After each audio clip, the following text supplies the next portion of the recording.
Your surgeon will perform bariatric surgery if your weight loss efforts through lifestyle changes and medications have been unsuccessful. There are two types of bariatric surgery. Restrictive procedures decrease the size of the stomach, so a person feels full quickly. After surgery, the stomach holds about 1 cup of food. A normal stomach holds 4 to 6 cups. Malabsorptive procedures decrease the absorption of calories in the small intestine. Before your procedure, an intravenous line will be started. Bariatric surgery requires general anesthesia, which puts you to sleep for the duration of the procedure.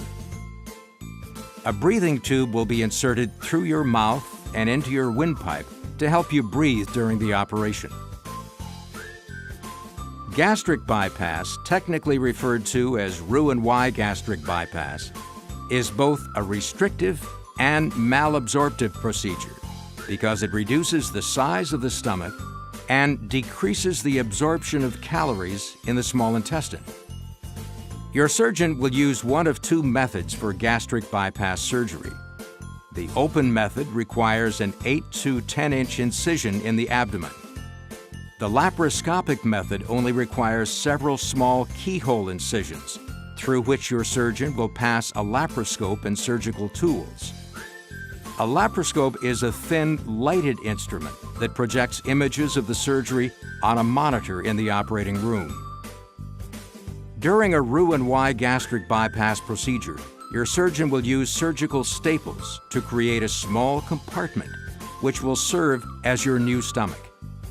This pouch will hold about 1 cup of food. The lower portion of the stomach continues to secrete digestive juices, but does not receive food.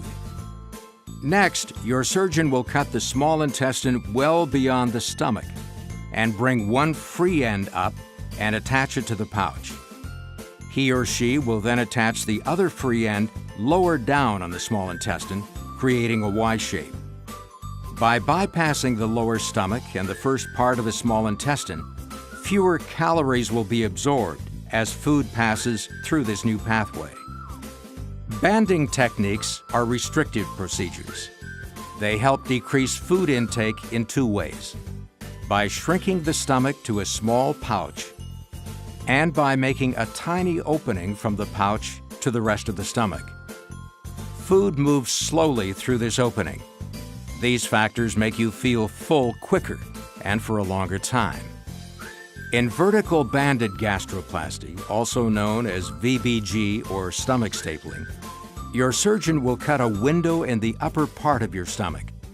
He or she will place staples in your stomach around the window and toward the esophagus to create a small pouch on top.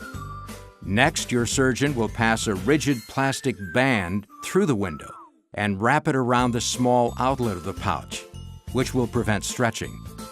Food will move from this pouch through a tiny opening into the lower stomach and the rest of the digestive tract.